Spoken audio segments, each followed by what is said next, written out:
Saudara sekalian, mari kita lambaikan tangan kita, siap kita yang siap untuk memulai ibadah kita. Mari beri kemuliaan buat Allah kita. Haleluya. Mari kita akan satukan hati, kita akan berdoa, kita akan mengawal ibadah hari ini. Biar ibadah hari ini benar-benar jadi ibadah yang memberkati setiap kita. Kita boleh merasakan hadirat Tuhan nyata di dalam ibadah kita hari ini, dan Tuhan boleh disenangkan lewat pujian dan penyembahan dari hati kita. Amin. Selamat pagi Tuhan Yesus. Selamat pagi Roh Kudus. Kami mengucap syukur. Hari ini kami ada sebagaimana kami ada, dengan keadaan yang sungguh sangat baik. Semua karena Engkau, semua karena anugerah-Mu, semua karena berkat yang melimpah yang sudah Tuhan curahkan di dalam kehidupan kami. Terima kasih Bapa. Kami datang dengan hati penuh ucapan syukur, dengan hati yang rindu untuk meninggikan Engkau, menyenangkan Engkau, memuliakan Engkau, membesarkan nama. Karena hanya Engkau Allah Tuhan yang layak terima segala hormat, pujian, kemuliaan hanya bagi Engkau Bapa. Terima kasih Bapa, kami serahkan ibadah hari ini dari awal, pertengahan sampai akhir. Kami percaya Tuhan, Engkau ada di tengah-tengah kami. 2-3 orang berkumpul di dalam nama-Mu, Engkau hadir di atas pujian dan penyembahan kami. Biar suasana surga boleh ada di tengah-tengah kami Bapa. Kami berdoa saat ini, sucikan kuduskan ruangan di tempat ini, sucikan kuduskan ruangan hati kami, ruangan pikiran kami, sehingga kami siap bertemu dengan Engkau, sehingga kami layak untuk menyebut Engkau Bapa Tuhan kami. Kalau ada kuasa-kuasa kegelapan yang akan mengganggu jalannya ibadah kami, mengganggu hati kami, pikiran kami Bapa, saat ini kami satukan hati kami, mau ikat, kami hancurkan di dalam nama Tuhan Yesus Kristus. Biarlah pikiran hati kami, seluruh hidup kami hanya boleh dikuasai oleh Roh Allah.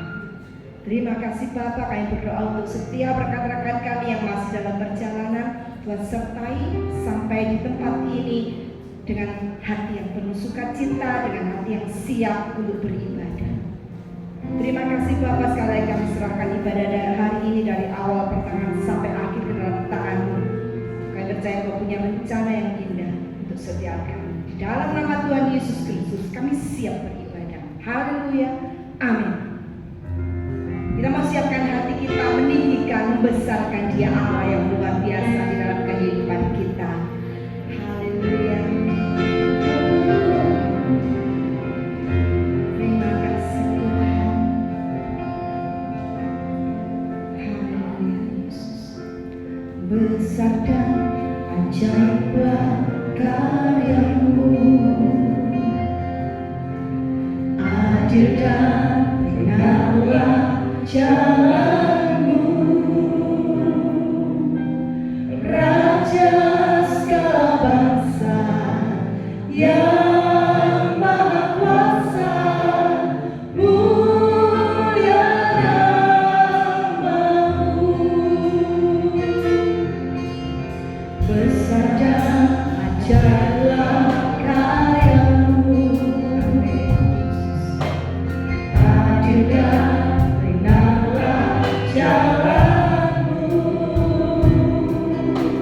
Raja segala bangsa yang Maha Kuasa, mulia nama-Mu. Layaklah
siap menyenangkan hatimu. Haleluya.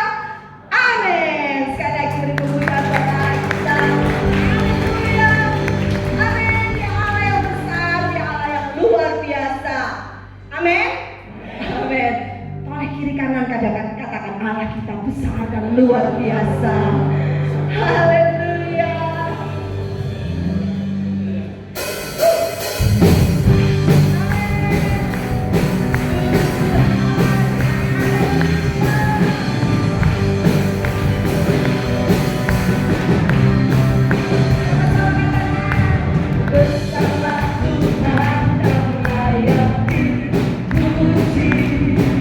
Bersama namanya kekal.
kedahsyatan, kehebatan, keagungan, kemuliaan dari Dia. Tahukah Bapak Ibu Saudara, Allah yang hebat, Allah yang luar biasa, Allah yang mulia itu yang setiap saat ada bersama dengan kita, berjalan bersama kita. Amin. Amin. Sekali lagi beri kemuliaan buat Dia. Tuhan yang bersama kami, berjalan bersama kami. Ku tak takut, ku tak gentar, sebab Allahku bersama kami.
Itulah sebabnya kami tidak takut, kami tidak gentar. Apapun yang Tuhan izinkan terjadi dalam hidup kami, tetap perlindungan, penyertaan Tuhan yang sempurna itu selalu ada dalam hidup kami. Terima kasih buat kesempatan pagi hari ini. Kami umat-umat Tuhan datang di rumah Tuhan dengan hati penuh syukur dan sukacita. Kami persembahkan pujian sorak-sorai kami. Biarlah setiap pujian yang kami sampaikan boleh menyenangkan hati Tuhan. Engkau berkenan hadir di tengah-tengah ibadah kami, bersemayam di atas pujian setiap umat-Mu. Kami hargai, kami hormati kehadiran Tuhan. Kami buka hati kami ambil sikap seperti Maria untuk duduk diam di bawah kaki Tuhan, menerima pesan kebenaran firman. Mari urapi setiap kami ya Roh Kudus, biarlah dengan hati yang lembut, dengan hati yang rendah, dengan hati yang haus, kami boleh menerima kebenaran firman, sehingga firman Tuhan boleh tertanam, berakar, bertumbuh, dan berbuah di dalam hidup kami, sehingga hidup kami semakin diubahkan, bahkan iman rohani kami semakin bertumbuh dewasa. Roh Kudus, kami pula hamba-Mu yang terbatas, taruh pikiran dan perkataan Kristus pada diri hamba-Mu. Bila Tuhan yang berkata-kata melalui mulut bibir hamba-Mu, sampaikan pesan Tuhan bagi setiap kami saat ini. Kami umat-umat Tuhan siap untuk menerima. Di dalam nama Tuhan Yesus Kristus, semua yang siap diberkati dengan firman Tuhan bersama kita berkata amin. Silakan kembali bersama.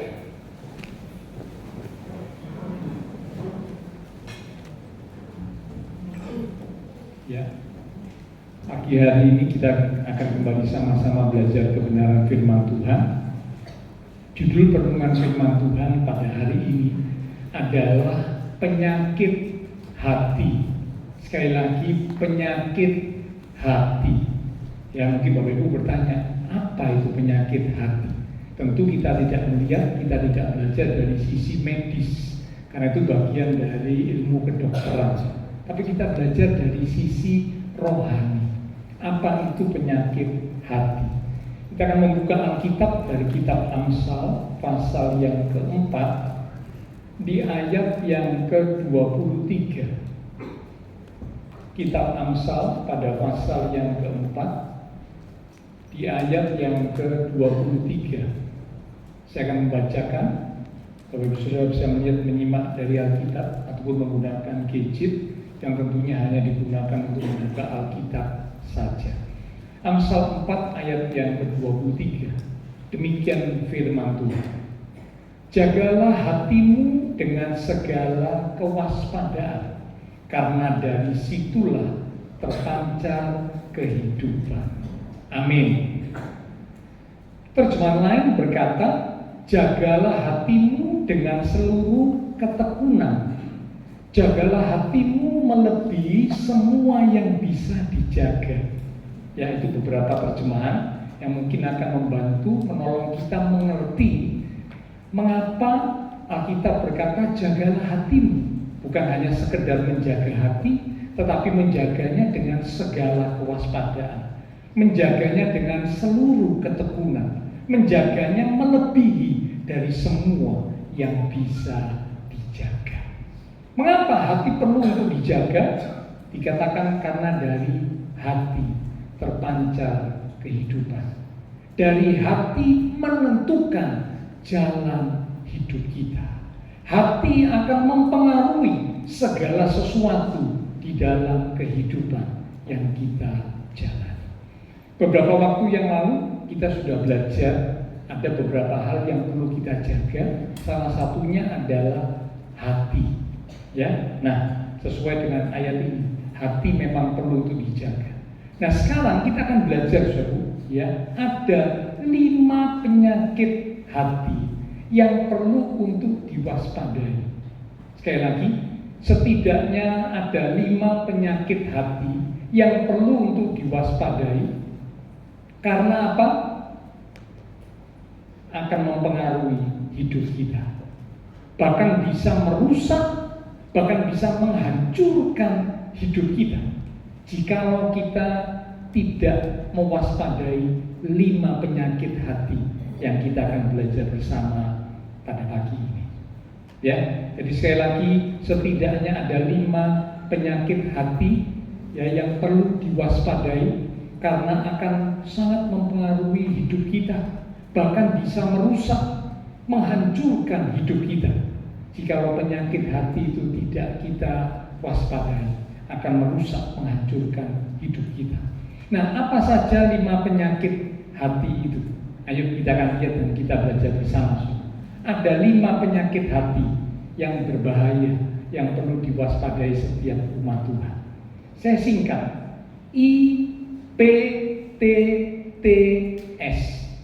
Ya, jadi yang pertama I, yang kedua P, yang ketiga T, yang keempat T, dan yang kelima S. IPTTS. Oke, yang pertama I. Penyakit hati apakah yang perlu diwaspadai setiap umat Tuhan? Karena kalau tidak diwaspadai bisa mempengaruhi hidup umat Tuhan, merusak hidup umat Tuhan, bahkan menghancurkan kehidupan umat Tuhan. Yang pertama adalah iri hati. Sekali lagi, iri hati. Menurut Kamus Besar Bahasa Indonesia, iri hati adalah merasa kurang senang melihat kelebihan orang lain. Sekali lagi, merasa kurang senang melihat kelebihan orang lain. Jadi kalau ada orang lain punya kelebihan, orang lain berhasil, orang lain sukses, ya, kurang senang. Muncul rasa iri hati, cemburu, sirik, dengki. Itu iri hati. Ya. Iri hati bisa diartikan perasaan tidak puas dengan keberhasilan atau kebahagiaan orang lain. Jadi kalau melihat orang lain lebih berhasil, orang lain lebih bahagia dari kita nggak suka. Ya, kita nggak senang. muncullah iri hati, muncullah cemburu, muncullah sirik, dengki. Ya. Nah, padahal Alkitab berkata, bersukacitalah dengan orang yang bersukacita. Menangislah dengan orang yang menangis. Itu ada di kitab Roma pasal 12 di ayat yang ke-15. Roma 12 di ayat yang ke-15 dikatakan bersukacita dengan orang yang bersukacita. Jadi kalau ada orang yang bersukacita, orang lain bersukacita, kita turut bersukacita, kita turut senang. Kalau ada orang sedang susah, kalau ada orang sedang sedih, kita turut sedih, kita turut merasa susah, berempati. Ya, jangan dibalik, so. Ada umat-umat Tuhan yang memutar balik. Ya, kalau ada yang senang, ada orang lain yang sedang senang, sedang sukacita, sedang bahagia, kitanya malah susah, kitanya malah tidak senang. Tapi sebaliknya, kalau ada orang lain yang lagi susah, orang lain yang lagi sedih, kitanya malah senang. Nah, ini terbalik. Ya, nah orang yang suka memutar balik firman Tuhan itu hati-hati. Ya, itu seperti seperti iblis. Iblis itu kan suka memutar balik firman Tuhan. Ingat waktu iblis memakai ular berkomunikasi dengan Hawa. Ya, iblis memutar balik firman Tuhan. Bukankah buah dalam taman ini semuanya tidak boleh kau makan? Bukan. Loh, padahal boleh dimakan, tapi dikatakan tidak boleh dimakan. Ya, Tuhan bilang hanya satu yang tidak boleh dimakan, buah dari pohon pengetahuan baik dan jahat. Tapi iblis memutar balik firman Tuhan. Ya, nah umat Tuhan jangan sampai kita memutar balik firman Tuhan. Firman Tuhan ingatkan bersukacita dengan orang yang sedang bersukacita, bersusah, bersedih ya dengan orang yang sedang bersedih atau susah, menangis dengan orang yang menangis. Nah, iri hati adalah salah satu penyakit hati yang perlu diwaspadai, karena ini seringkali muncul tanpa kita sadari. Saudara ingat kisah tentang Yusuf, ya, waktu Yusuf dia mendapat perlakuan khusus dari ayahnya, lalu dia mendapat mimpi yang begitu luar biasa, ya, mimpi berkas-berkas gandum dari ayahnya, dari saudara-saudaranya sujud tunduk kepada berkas gandum Yusuf. Mimpi, ya, kalau ini matahari, bulan dan 11 bintang sujud menyembah kepada Yusuf. Nah, mendengar hal-hal seperti itu, saudara-saudara Yusuf jadi iri, tidak suka. Ya, itu ada ditulis dalam kitab Kejadian, kisahnya nanti Bapak Ibu bisa membaca sendiri. Ya, iri hati. Nah, iri hati yang dibiarkan itu berdampak membusukkan tulang. Amsal pasal 14 di ayat yang ke-30. Mari kita lihat ya. Amsal pasal 14 di ayat yang ke-30. Hati yang tenang menyegarkan tubuh, tetapi iri hati membusukkan tulang. Terjemahan lain berkata, iri hati bagaikan penyakit yang mematikan. Jadi ternyata iri hati yang muncul ketika melihat keberhasilan, kesuksesan, kebahagiaan, kelebihan orang lain dibanding diri kita, itu kalau dibiarkan bisa menjadi sesuatu yang berbahaya. Ya, dikatakan membusukkan tulang. Terjemahan lain berkata menjadi bagaikan seperti penyakit yang mematikan. Ya, jadi karena itu kita sebagai umat Tuhan perlu waspada. Ya, sekali lagi Tuhan ingatkan kalau ada orang sedang bersukacita, kita harus bersukacita bersama dengan mereka yang sedang bersukacita. Kalau sedang ada orang lain yang menangis, kita harus turut merasa sedih, menangis dengan orang yang menangis. Jangan sampai diputar balik. Nah, kalau iri hati dibiarkan terus, maka akan timbul segala macam perbuatan yang jahat. Sebab oleh iri hati orang akhirnya melakukan kejahatan. Yusuf yang tadi ya diiri hati oleh saudara-saudaranya, membuat akhirnya saudara-saudara Yusuf tega, ya, mentolong, tega, melakukan perbuatan jahat kepada Yusuf yang adalah saudaranya sendiri.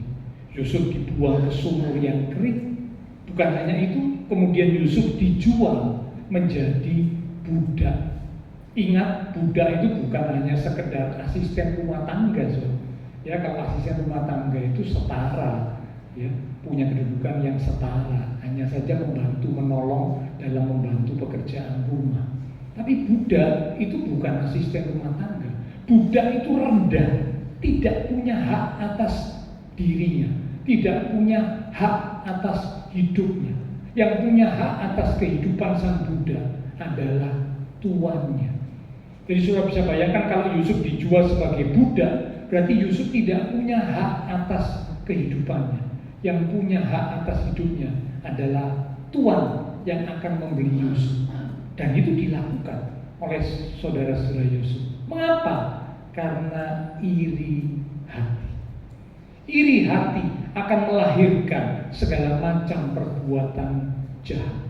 Yakobus pasal yang ketiga di ayat yang ke-16. Yakobus pasal yang ketiga di ayat yang ke-16. Di situ dikatakan, sebab di mana ada iri hati dan mementingkan diri sendiri, di situ ada kekacauan dan segala macam perbuatan jahat. Jadi kalau ada iri hati dibiarkan ada dalam kehidupan seorang umat Tuhan, maka akhirnya akan membuat terjadi kekacauan. Karena iri hati mulai menggosipkan, karena iri hati mulai menebar fitnah, karena iri hati mulai menjelekkan. Bahkan bukan hanya itu, bisa saja akhirnya melakukan segala macam perbuatan-perbuatan jahat yang lain, seperti yang sudah diberikan contoh, yaitu saudara-saudara Yusuf. Itu semua terjadi karena iri hati. Ya, jadi Bapak Saudara, yang pertama, penyakit hati yang perlu diwaspadai oleh setiap kita sebagai umat Tuhan adalah iri hati. Jangan sampai ya iri hati muncul lalu kita nggak segera perangi, nggak segera kita basmi, tapi kita biarkan iri hatinya makin besar, iri hatinya makin kuat, terjadilah kekacauan dan segala macam bentuk perbuatan yang jahat. Oke, sekarang penyakit hati yang kedua. Ya, yang pertama I, yaitu iri hati. Yang kedua adalah P. Apa itu Pak penyakit hati P? Ya, yang perlu diwaspadai. Yang kedua, penyakit hati yang perlu diwaspadai adalah panas hati. Panas hati. Mazmur 37 di ayat yang ke-8. Mazmur 37 di ayat yang ke-8.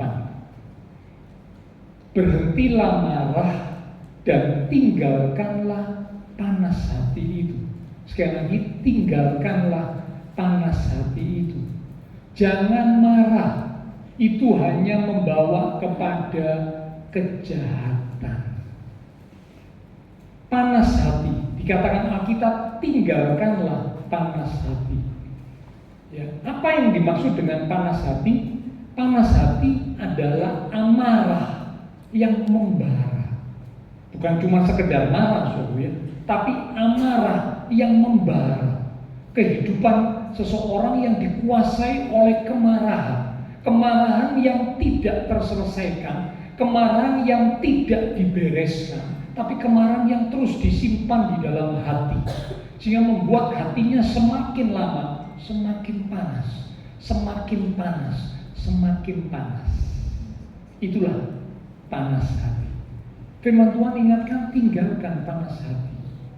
Saudara ingat kisah tentang Kain dan Habil, anak dari Adam dan Hawa. Waktu persembahan Habil sang adik diterima oleh Allah, sedangkan persembahan Kain ditolak oleh Allah, maka hati Kain jadi panas, marah dia. Dia marah karena apa?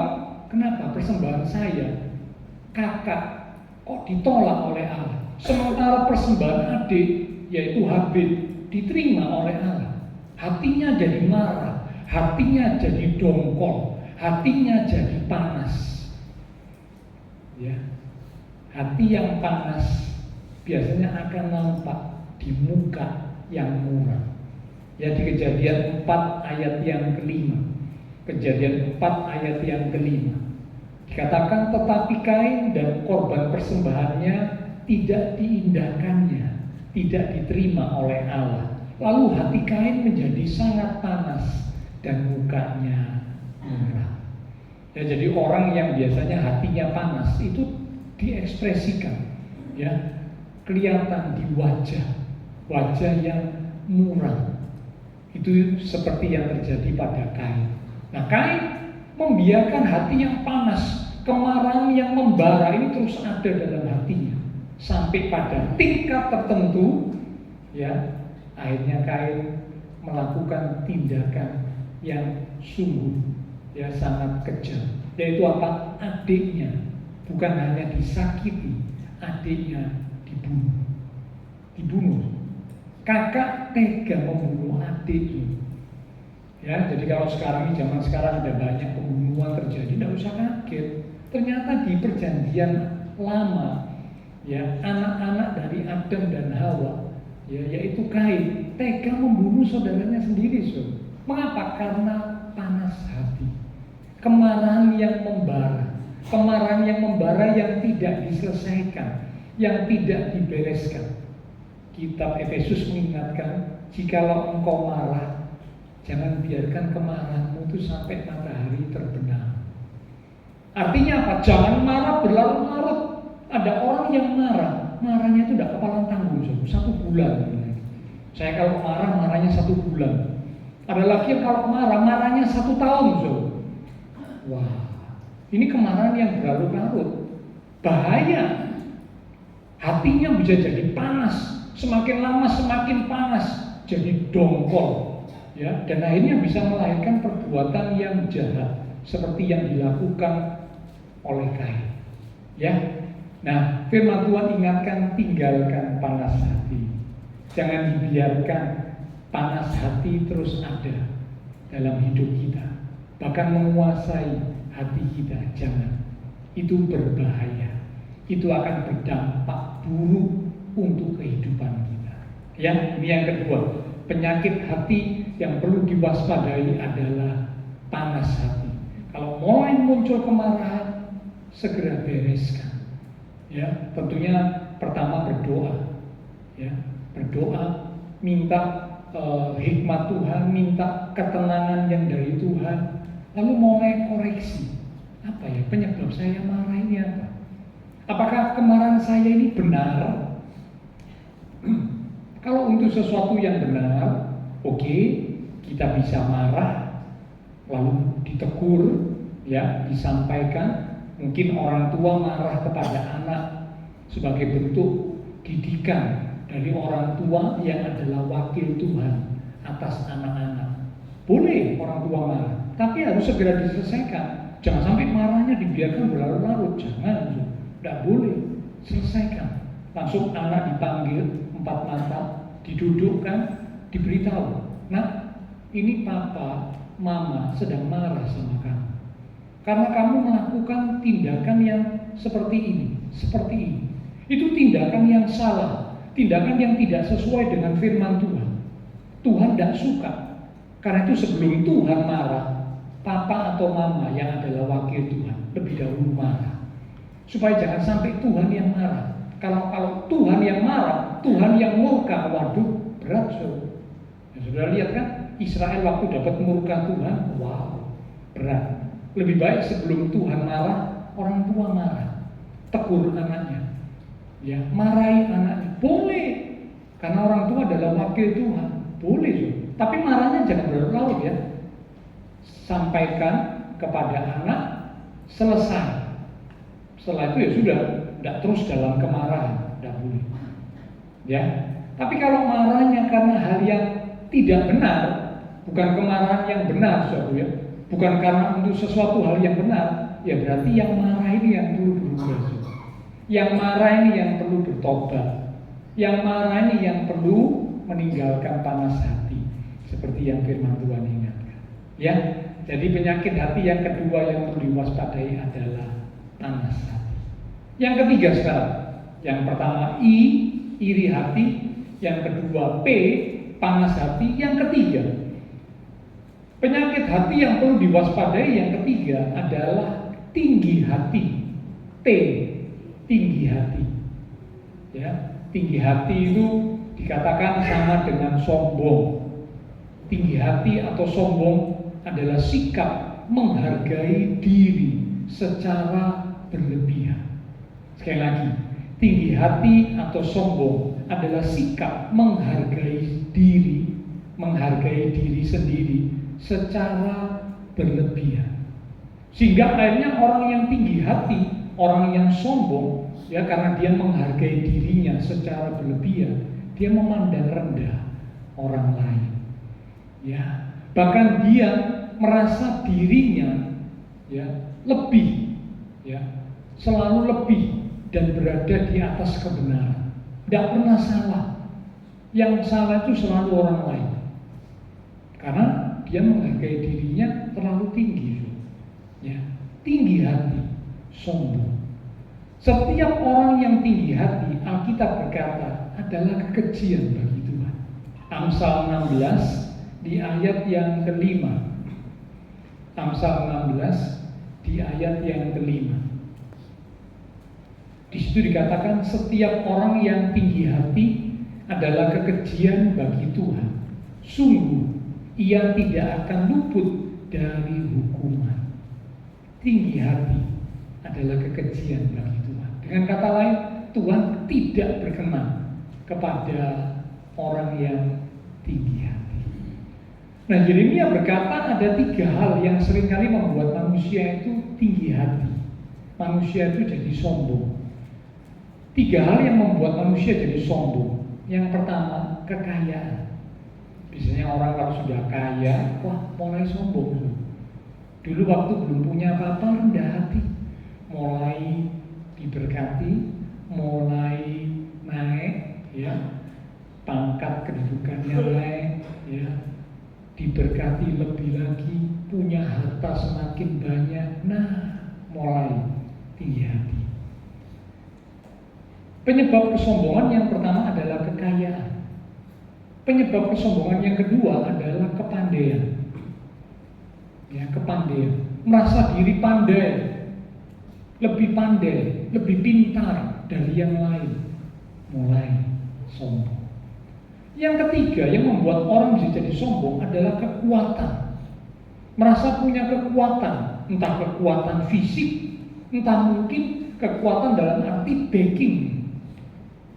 Orang biasanya kan begitu, saudara, kalau sudah merasa punya backing, wah aku punya backing orang pangkat, wah mulai ya jalan lampu merah diterabas, gak masalah, aku punya backing orang pangkat. Melakukan pelanggaran, gak masalah, aku punya backing orang pangkat. Nah ini saudara, peraturan diinjak-injak, dilanggar. Mengapa? Karena ini sombong. Dia merasa punya backing, dia merasa punya power, dia merasa punya kekuatan. Nah ini 3 hal yang pada umumnya sering membuat orang jadi tinggi hati, jadi sombong. Entah itu kaya, entah itu karena pandai, pintar, ya, atau karena kuat secara fisik, atau mungkin punya kekuatan dalam arti punya backing. Nah, firman Tuhan ingatkan, janganlah ya kita tinggi hati, karena tinggi hati adalah kekejian bagi Tuhan. Orang yang membiarkan dirinya terus tinggi hati, satu saat dia pasti akan hancur. Alkitab berkata tinggi hati, kesombongan mendahului kejatuhan. Tinggi hati, kesombongan mendahului kehancuran. Satu kisah di Alkitab ditunjukkan dalam kitab kita baca ya, 2 Tawarik pasal 26 di ayat yang ke-16. 2 Tawarik pasal 26 di ayat yang ke-16. Demikian firman Tuhan. Setelah ia menjadi kuat, ia di sini adalah Raja Uzia. Ya, Raja Uzia jadi kuat karena ditolong, disertai Tuhan. Bapak Ibu bisa baca ayat-ayat di atasnya ya. Ditolong, disertai Tuhan membuat Raja Uzia jadi kuat. Kerajaannya jadi kuat, jadi kokoh. Lanjut, ia menjadi tinggi hati. Nah, karena kuat jadi tinggi hati, jadi sombong. Lanjut, sehingga ia melakukan hal yang merusak. Ia berubah setia kepada Tuhan Allahnya dan memasuki bait Tuhan untuk membakar ukupan di atas mezbah pembakaran ukupan. Ketika dulu ya waktu awal memerintah diceritakan dalam Alkitab, Raja Uzia ini seorang yang takut akan Tuhan. Dia belajar hidup benar. Dia belajar setia dan percaya sungguh kepada Allah.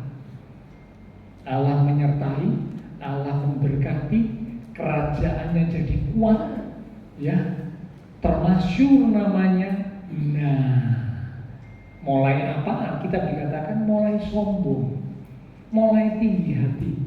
Ya benar ya, tadi kita Yeremia kan bilang ya, tinggi hati yaitu karena kaya, karena pandai, karena kuat. Nah, Uzia mengalami itu. Sekarang jadi kerajaannya maju, wah, tinggi hati. Nah, setelah tinggi hati dicatat Uzia akhirnya melakukan hal yang merusak. Tinggi hati, sombong yang dibiarkan terus ada dalam kehidupan seorang umat Tuhan, maka tinggi hati itu akan membuat umat Tuhan itu melakukan hal yang merusak. Sekali lagi, melakukan hal yang merusak. Dan Alkitab mencatat Raja Uzia akhirnya kena hukuman Tuhan. Dia kena sakit kusta sampai mati. Kena sakit kusta, diasingkan. Karena sakit kusta pada masa dahulu tidak bisa diobati, tidak tersembuhkan. Jadi orang yang kena sakit kusta diasingkan, dipisahkan, ya, disendirikan, dikucilkan. Ini dialami oleh Raja Uzia. Hukuman Tuhan. Mengapa? Karena tinggi hati, karena sombong. Allah menentang orang yang sombong. Allah menentang orang yang tinggi hati. Tetapi Allah mengasihani orang yang rendah hati. 1 Petrus 5 di ayat yang ke-5. Ya, 1 Petrus 5 di ayat yang ke-5. Dikatakan, demikian jugalah kamu, hai orang-orang muda, tunduklah kepada orang-orang yang tua. Dan kamu semua rendahkanlah dirimu seorang terhadap yang lain. Sebab Allah menentang orang yang congkak, tetapi mengasihani orang yang rendah hati. Jadi kalau tinggi hati dibiarkan, suatu bahaya, melakukan hal yang merusak. Bahkan Allah menentang. Nah, kalau ditentang Allah, ya pasti akhirnya hidupnya nggak enak. Hidupnya satu saat pasti akan hancur, seperti yang terjadi kepada Raja Uzia yang tinggi hati. Ya, jadi ini yang ketiga, penyakit hati yang perlu diwaspadai. Tinggi hati, sombong, menghargai diri, menilai diri lebih daripada yang lain. Yang keempat, penyakit hati yang perlu diwaspadai. Yang pertama iri hati. Yang kedua P, panas hati. Yang ketiga T, tinggi hati. Yang keempat T juga. T apa juga? Penyakit T apa? Ya, yang perlu diwaspadai. Yang keempat adalah tawar hati. Tawar hati. Yosua pasal 1 di ayat yang ke-9. Yosua 1 ayat yang ke-9. Demikian firman Tuhan. Bukankah telah kuperintahkan kepadamu, kuatkan dan teguhkanlah hatimu, janganlah kecut dan tawar hati. Jadi jangan kecut hati, jangan tawar hati. Sebab Tuhan Allahmu menyertai engkau kemanapun engkau pergi. Perkataan disampaikan oleh Tuhan kepada Yosua di awal kepemimpinan Yosua.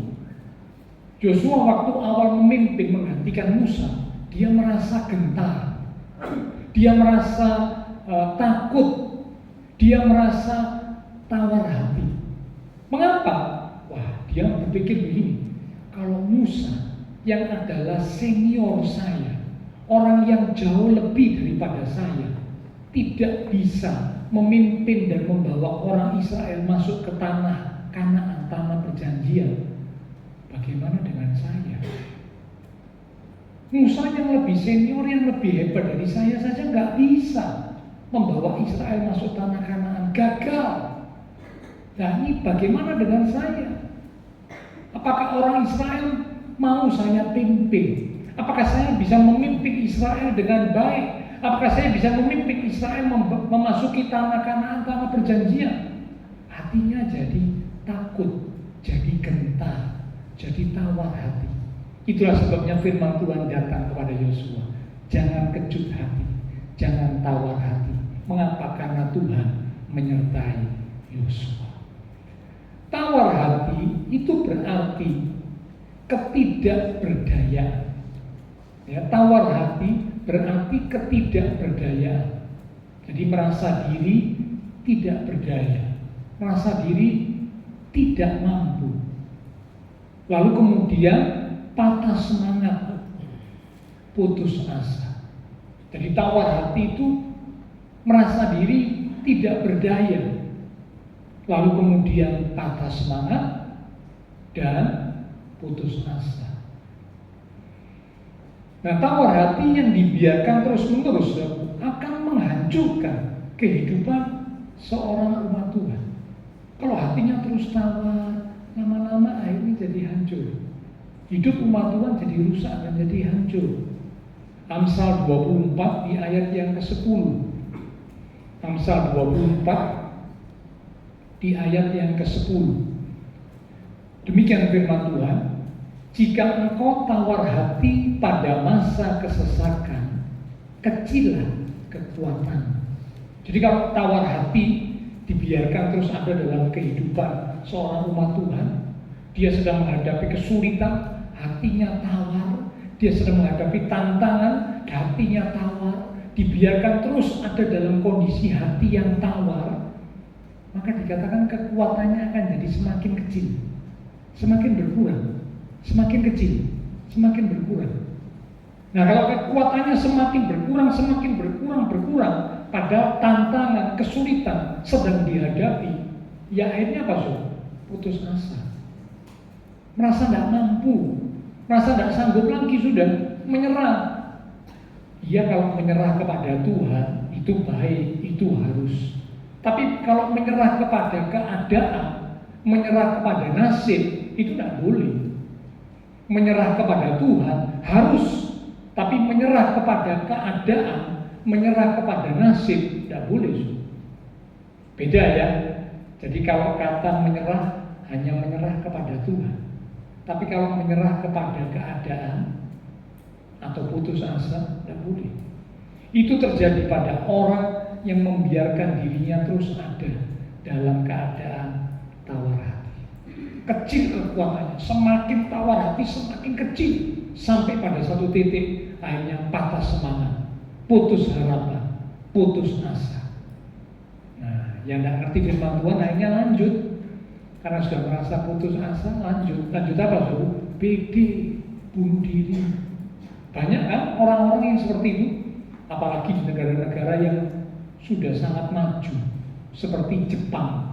Tingkat bunuh diri itu sangat tinggi, ya, persaingan yang begitu kuat, ya, membuat orang merasa dirinya tidak berdaya, ya, semakin merasa dirinya lemah, ya, akhirnya patah semangat, ya, tawar hati, patah semangat, putus asa, tidak ada jalan keluar, bunuh diri. Saya ingatkan sekali lagi, umat Tuhan, tindakan bunuh diri adalah jalan tercepat menuju ke neraka. Bunuh diri bukan menyelesaikan masalah. Kelihatannya kalau saya mati, saya bunuh diri, masalah saya beres. Oh tidak. Masalah di dunia memang kelihatannya beres, tapi ada masalah selanjutnya, yaitu apa? Masalah menghadapi hidup setelah meninggalkan dunia. Kehidupan yang sifatnya kekal, tidak berakhir. Kalau hidup di dunia mungkin hanya sekian tahun, sekian puluh tahun. Tapi kalau hidup sesudah tinggalkan dunia, bukan sekian puluh tahun, kekal selamanya. Nah, ini masalah besar kalau hidup kekekalan bukan di surga tapi di neraka. Itu masalah yang sangat besar. Orang yang bunuh diri, jalan tercepat menuju ke neraka. Sekali lagi, orang yang bunuh diri adalah jalan tercepat menuju ke neraka. Jangan lakukan tindakan itu. Tuhan menentang. Ya, karena itu berarti melawan kedaulatan Tuhan, melawan waktunya Tuhan. Oke, nah kita kembali. Ya, jadi jangan biarkan penyakit hati yang keempat, tawar hati, ada dan menguasai hidup kita. Karena itu akan membuat kita akhirnya patah semangat, putus asa. Nah, akhirnya hidup jadi rusak dan hancur. Firman Tuhan berkata, Yesaya 35 di ayat yang keempat. Yesaya 35 di ayat yang keempat. Katakanlah kepada orang-orang yang tawar hati. Ini firman Tuhan datang ya, kepada orang-orang yang mungkin sedang ada dalam keadaan hati yang tawar. Kuatkanlah hati, janganlah takut, lihatlah Allahmu akan datang dengan pembalasan dan dengan ganjaran Allah. Ia sendiri datang menyelamatkan kamu. Ini firman Tuhan datang waktu itu kepada Raja Hizkia dan kerajaannya. Waktu itu mereka sedang ada dalam hati yang tawar karena akan diserang ya oleh kerajaan musuh. Kalau nggak salah kerajaan Asyur. Kerajaan Asyur waktu itu adalah kerajaan yang hebat, kerajaan yang kuat, yang sudah menaklukkan banyak kerajaan-kerajaan lain. Kerajaan-kerajaan lain sudah dikalahkan, ditaklukkan oleh kerajaan Asyur. Nah, kerajaan Asyur akhirnya datang mendatangi kerajaan yang dipimpin oleh Hizkia. Mau diserang, direbut, ditaklukkan. Wah, otomatis Hizkia dan rakyatnya ketakutan. Ya, tawar hati. Nah, firman Tuhan datang. Ya, katakanlah kepada orang-orang yang tawar hati. Kalau ada mungkin hari ini ada Bapak Ibu Saudara yang mungkin sedang menghadapi sesuatu, hatinya jadi tawar. Ini firman Tuhan datang kepada kita. Dikatakan, kuatkanlah hati, janganlah takut, lihatlah Allahmu ya akan datang dengan pembalasan. Ia sendiri datang untuk menyelamatkan kamu. Ya, jangan biarkan tawar hati merusak dan menghancurkan hidup kita, membuat kita jadi patah semangat, jadi putus asa. Jangan. Kita punya Allah yang hebat, yang luar biasa. Seperti pujian yang tadi kita sudah nyanyikan ya, Allahku dahsyat, Allahku hebat, Allahku maha besar. Itulah Allah kita. Yang kelima, ya, jadi penyakit hati ada 5 sudah ya kita belajar. Yang pertama iri hati. Yang kedua P, panas hati. Yang ketiga T, tinggi hati. Yang keempat T juga, tawar hati. Dan yang kelima yang terakhir S. Apa penyakit hati S yang perlu diwaspadai? Yang kelima adalah sakit hati. Sakit hati.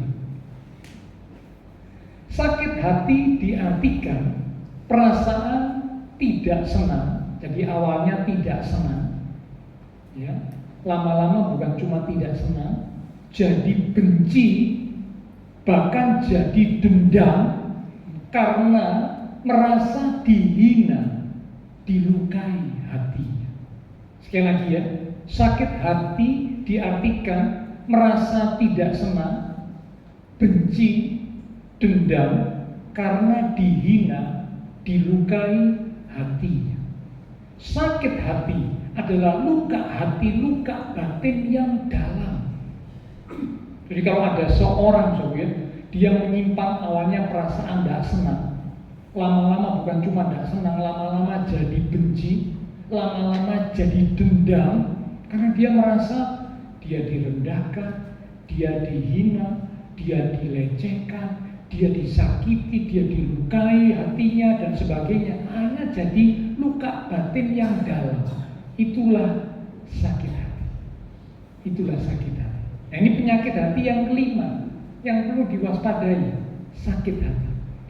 Amsal 12 di ayat yang ke-16.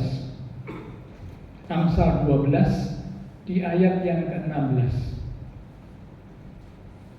Demikian firman Tuhan.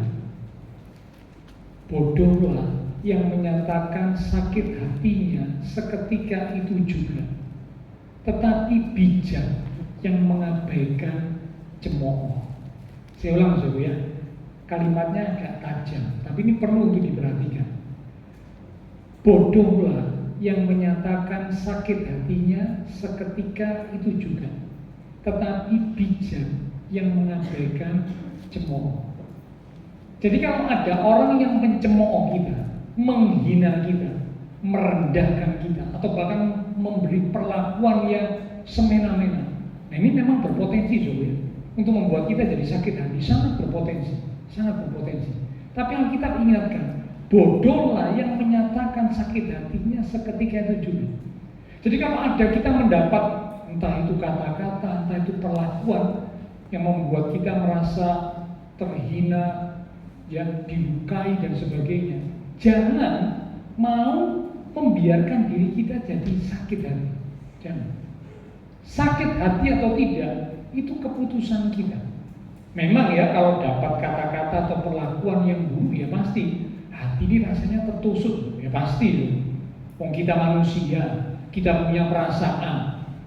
Ya kecuali orang yang sudah tidak punya perasaan ya. Kalau orang tidak punya perasaan, dapat perlakuan apapun, tidak merasa apa-apa, karena perasaannya sudah mati.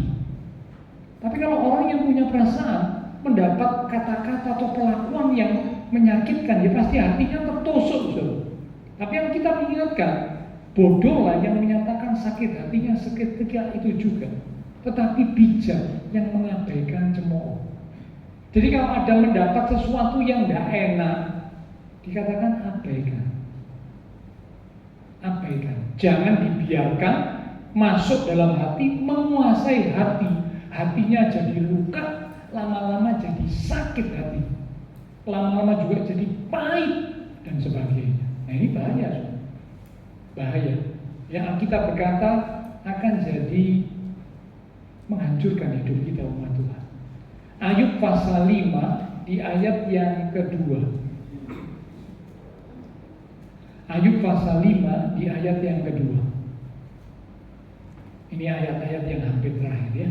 Ayub pasal 5 di ayat yang kedua.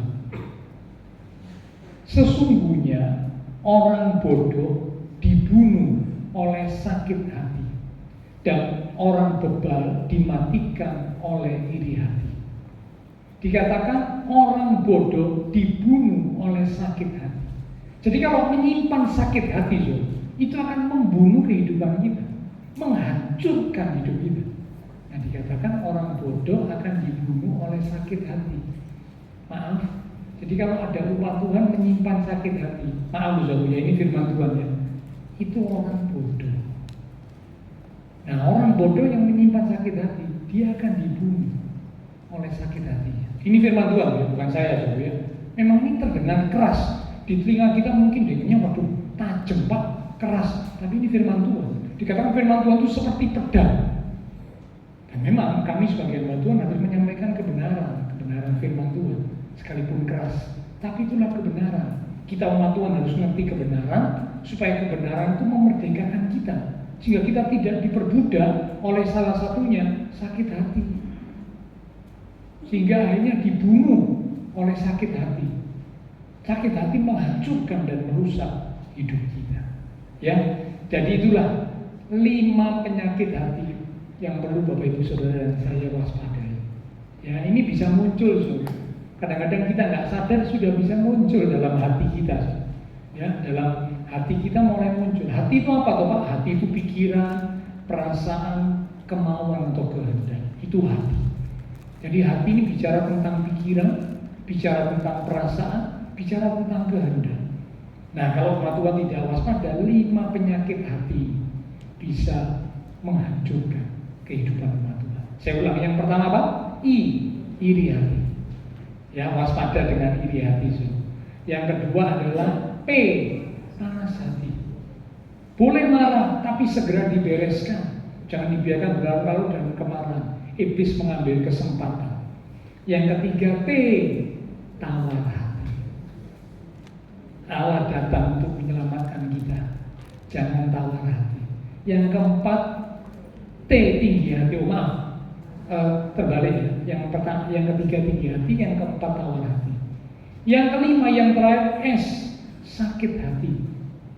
Nah, jangan biarkan 5 penyakit hati ini ada dalam kehidupan kita, karena itu akan merusak dan menghancurkan kita.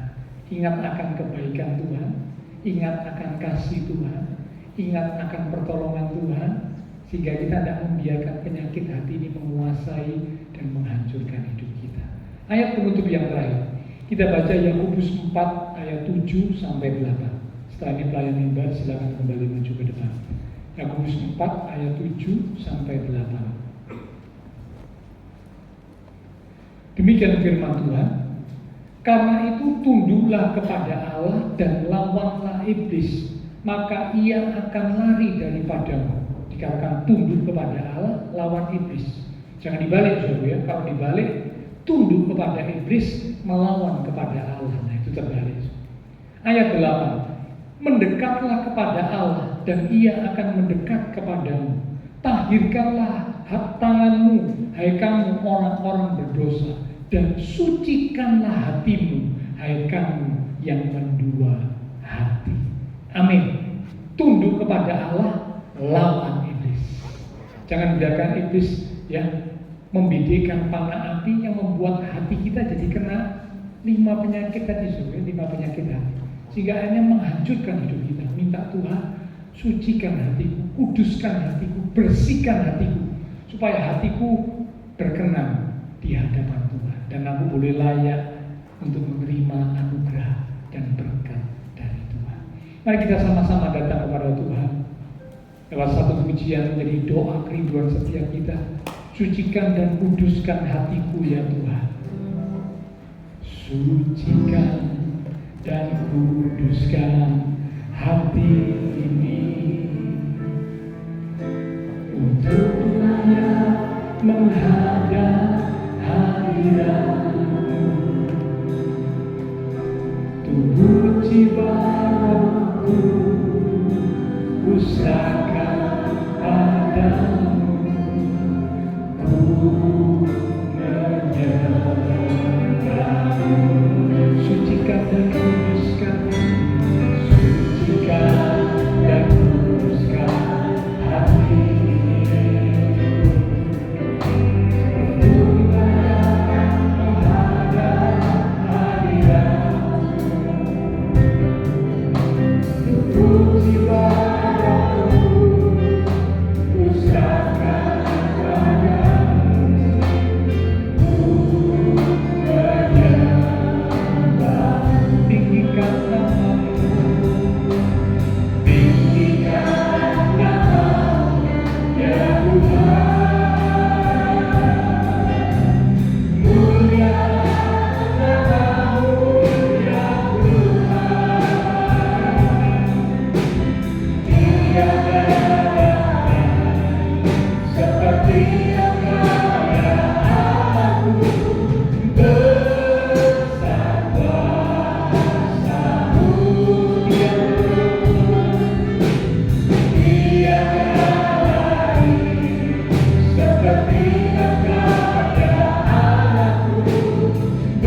Inilah doa setiap kami umat Tuhan.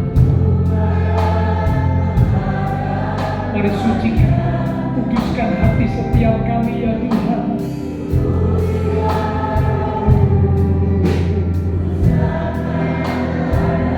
Kami datang menyembah-Mu. Cuma Tuhan katakan tinggikan.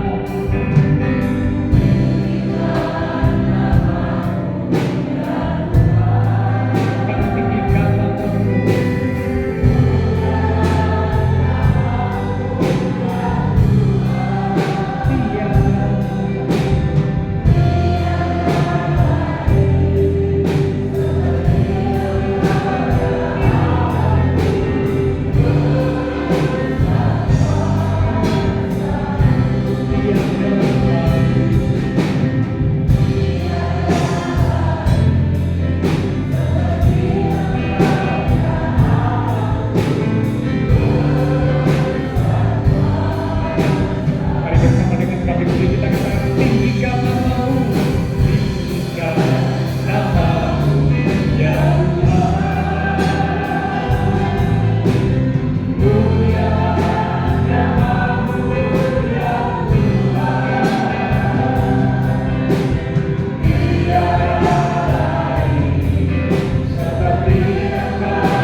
Firman Tuhan mengingatkan setiap kami pagi hari ini agar kami menjaga hati kami dengan segala kewaspadaan.